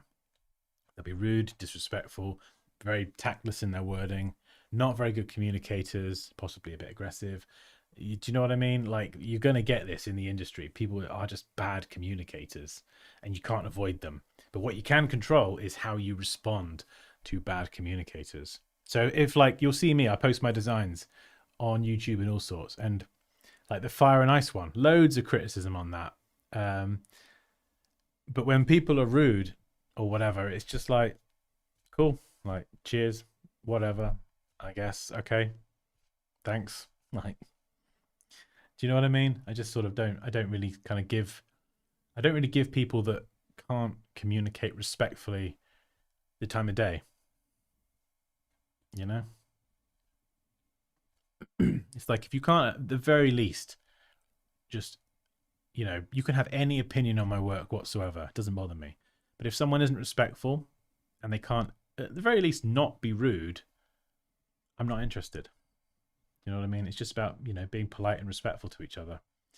And I think a lot of times, you'll see people kind of feedback and they'll come from a very negative place, whereas actually other people will come from a much more positive place of encouragement. And that's what I hope to kind of do with these streams. Is you'll notice that when I'm feeding back on something, I'm trying to, I'm pointing all this out to help. I'm not doing it to just kind of, dump on someone's work. It's actually to help. And so it's coming from a place of trying to encourage and to teach. And you'll get that when you post online. Some people just won't do that. They'll just say, oh, you're a rubbish designer, your work sucks. And it's like, honestly, just ignore these people. That's my honest advice for anyone who's kind of new to the industry, or if you kind of, if you're maybe not very confident in yourself or your work yet or whatever, just take no notice of it. Honestly.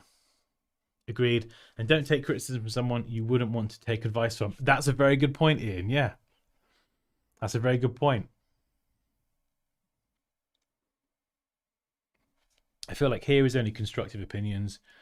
It's not close to what you will get in everyday work. Thick skin is a must. Yeah, it is. It really is. It really is.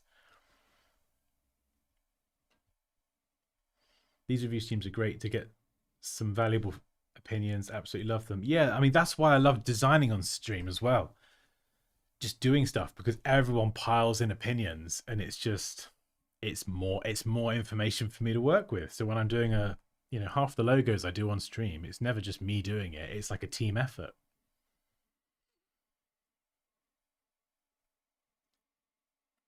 Dansky on his reflection about opinion and feedback. Yeah, I mean, I'm 37 now, and I've been doing this for 17 years, and I've definitely been in like a job where I'm angry and frustrated and irritated by people, and it's not until you kind of, when you start a YouTube channel, you suddenly get all this criticism and you get these comments and you get the trolls and that, all this stuff, and you build up a large following, and in the end it's just like, do you know what, the people that just aren't very nice, I don't care. It's too much effort and energy for me to care. So I'm going to focus on listening to the people who maybe don't like my work, but they communicate it respectfully and they tell me why, or that it's constructive. Do you know what I mean?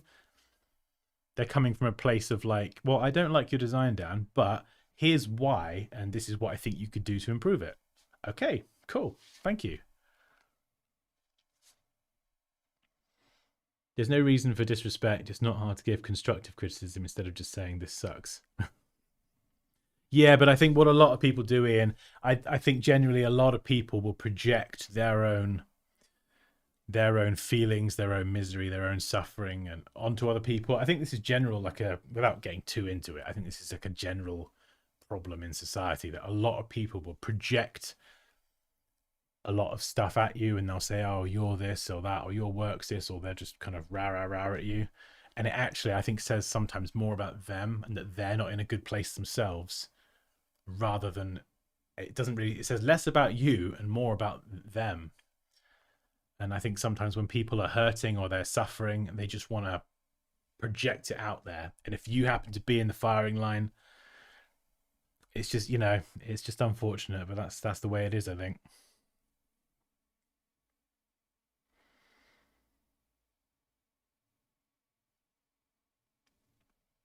People don't appreciate the amount of work we do. Yeah.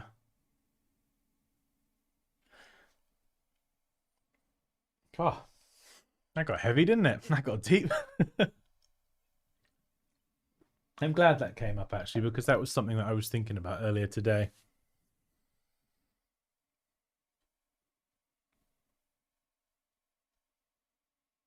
Yeah, yeah. I think generally it's just that would be my advice to everyone. Farah is just that you're always going to get people that will be rude and will be disrespectful, and it says more about them than it does about us. I think when someone is reframing it like that. Like in the past when I was at work and someone would rant to me about something or like really heavily criticize my work and do it in a not very kind way, back then I would take it like, well, I feel like this is a personal attack. Whereas now, if someone were to say something like that about my work, rather than thinking about, oh, well, I'm not happy about how they've spoken to me, I'm thinking, wow, this person must have had a really terrible day, or maybe something's going on in their life that I don't know about, or maybe they're suffering with something. To be that rude or angry about something, like what are they going through? And it's kind of from flipping it around like that, it gives me a different perspective on things, and then I feel differently. So I take it less as a personal attack and more as like a, like, well, that sucks for them. Like, do you know what I mean? Rebecca says, I'm learning how to see design on this channel, and your feedback I find helpful, not just with the design elements, but you also teach how to fix it on the technical side using the correct tools. Yeah, I think that's something that we see a lot in design review as well. Sometimes we'll see a logo and you can kind of tell where they've used the pen tool to create the curves and they're not perfect, whereas they could have used like the basic ellipse tools and got a more kind of geometrically precise result. So I think that is a big part of it, is when you start using the right tools for the right job, you increase the chance that the end result of what you're creating will look better and more precise. Does that make sense?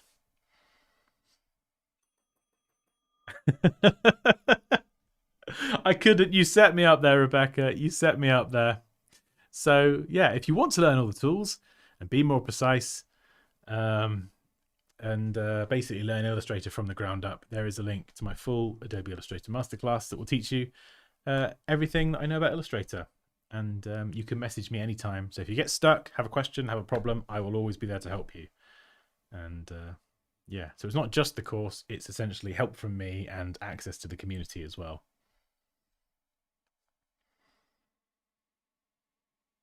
In my opinion, comments on YouTube tend to be more positive in comparison to Instagram. Yeah. Yeah.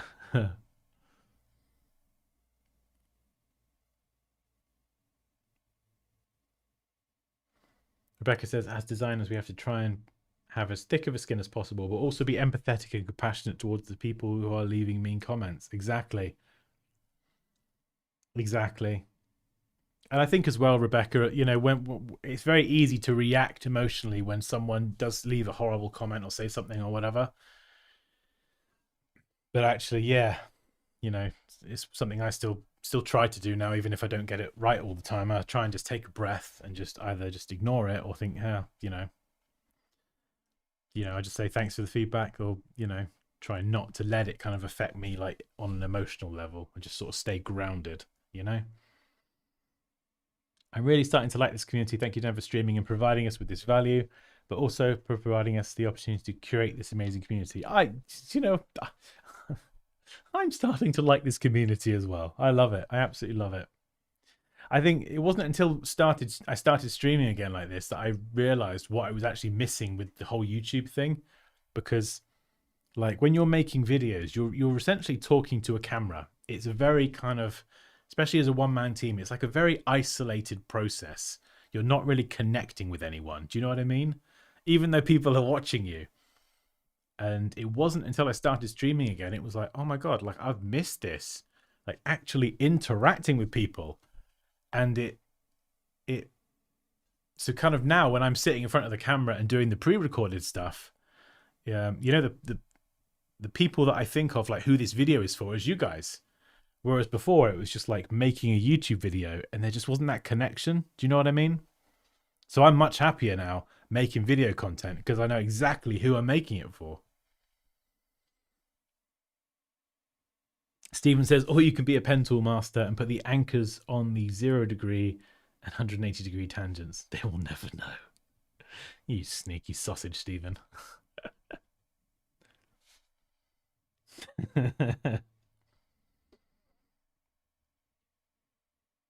It's also hard not to be so attached to your work sometimes. Yes, it is. It definitely is, Rian.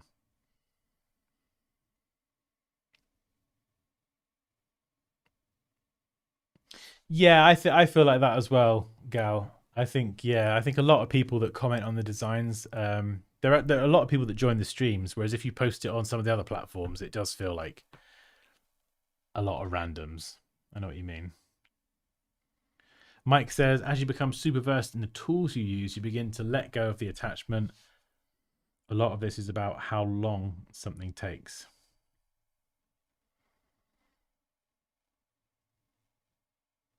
Yeah, that's a good point, Derek. One thing I learned over the years is that it's hard to relate to new designers, is how to get good at providing the client with what they like and not necessarily what you may like. Yeah.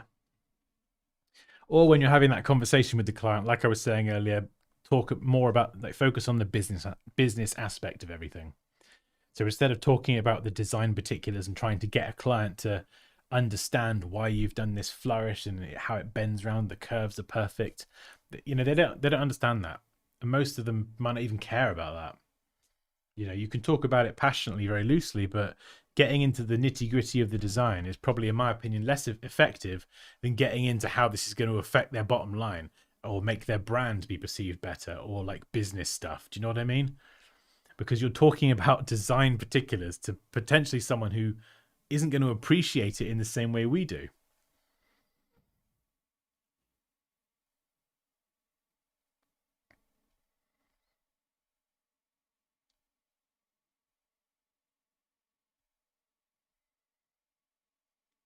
Oh, that's good to know, Ian.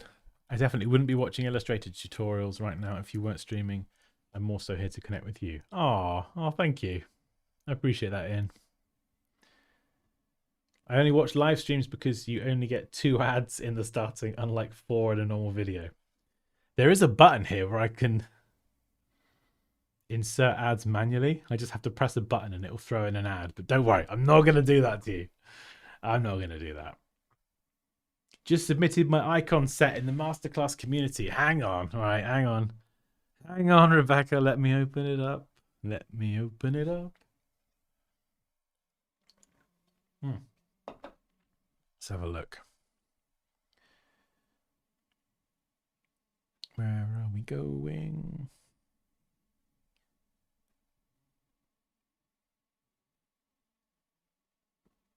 Let's have agenda. I mean, do you mind if I show the icon set, Rebecca, or do you want to kind of keep it private for now in the community, and then maybe we could talk about that later? It's entirely up to you. No pressure, honestly. I'm still looking at that camera now. That camera's not even on. You let us down, camera.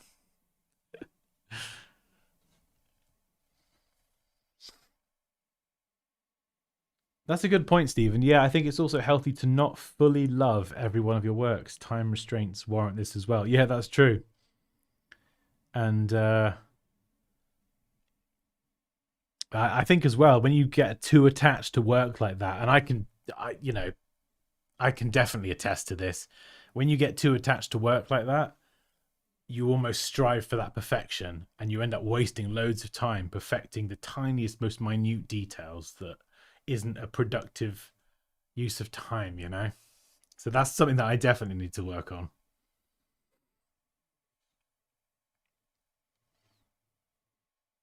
You should make an advert of your course and just play that randomly. Do you know that is a really good idea?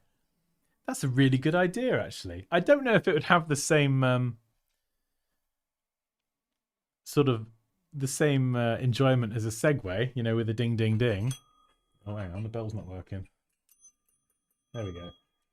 Or what we could do is have an advert, a pre-made advert for the course from me, and then I'll just sit there and like have a little jig in the corner while the advert's playing.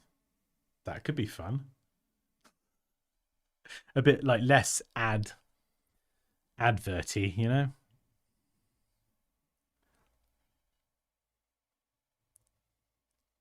Ooh. Oh, wow.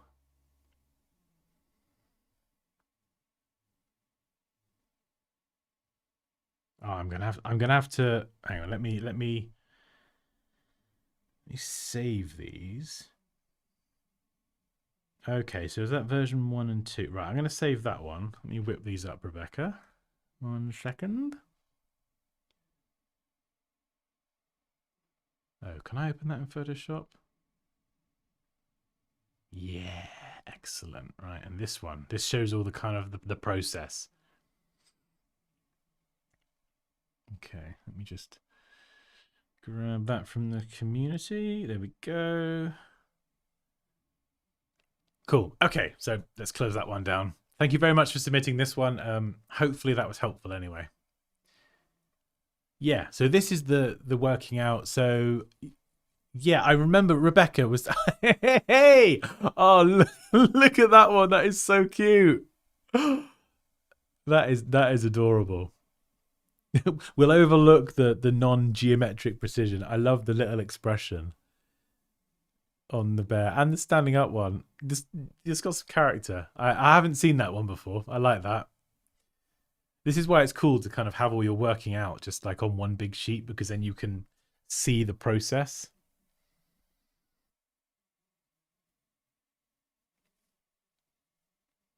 Oh yeah, go for it, Derek.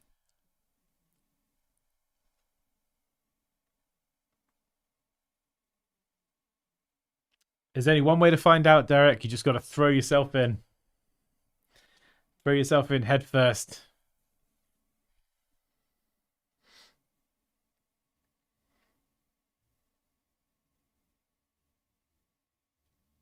Time management is definitely a downfall for me. I also obsess over tiny details. I do as well. You know, I can't lecture anyone on that. I'm terrible at time management. I still crave a soundboard in these live streams. Oh my god, we could actually make that. Mike, we could actually make that. Need some sort of segue sound. Buy the course. Buy the course. Oh dear. Yeah, that would be so fun. So yeah, I think these were some of the earlier ideas. I remember this one as well. And the feedback there was make it look more polar bear like. And we went from the books, that's right, the books being very, very kind of simple, which I do like, but then adding these details, I mean, that's cool. That is really cool. And then you added some accents for colors, yeah. And the polar bear, this looks a bit more like a polar bear. So that was something I think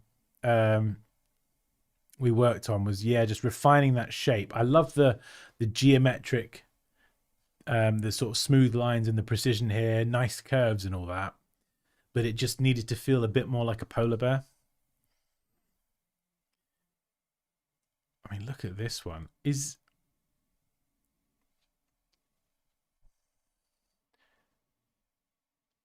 this kind of, Rebecca, is this like clothing for the polar bear?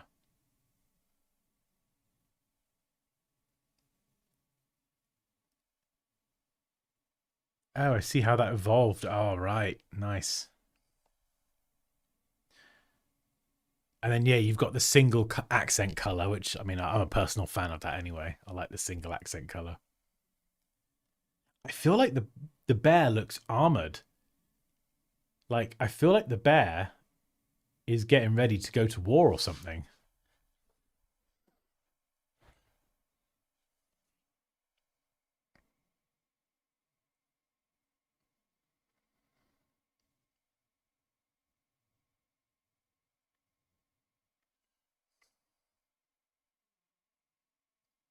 I imagine Leo appearing on screen and yelling "Buy the course or else." Yeah, I can imagine him saying that.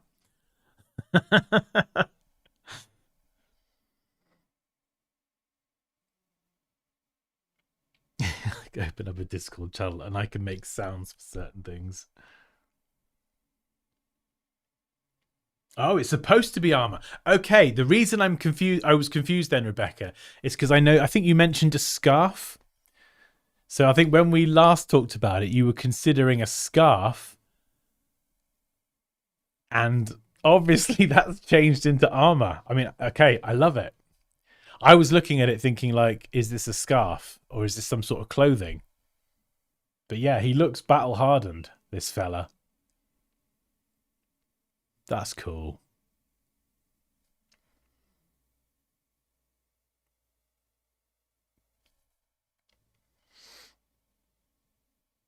I'm not massively into the AI stuff, although one use I have found for it recently is um, generating different uh, images and using it as practice to composite them together. So I'll generate an image that has very specific lighting. I'll generate a subject and then I practice my retouching skills to try and kind of put the subject in the scene, but I've got to fix all the lighting and stuff. So you might have seen me working on that girl in the hallway with the lamps a few weeks ago. They were both generated with Midjourney, but I don't get anything out of Midjourney just doing the whole thing. Like I like to be involved, so I used it to essentially generate a couple of stock assets, and then I did the Photoshop work, and that was really good actually for practicing my kind of lighting techniques and things. Oh, you did not want a scarf. Was that me? Did I suggest the scarf? I'm like, oh, you could try adding a bit of detail, maybe like a scarf, and you're like, no, I'm gonna add armor. You didn't want to add booties on the feet to help them mute, or booties on his feet to help use more color. See you later, Michael. Thank you for joining. Yeah, I love the stack of books too, Rian. It's really nice. Night Bear.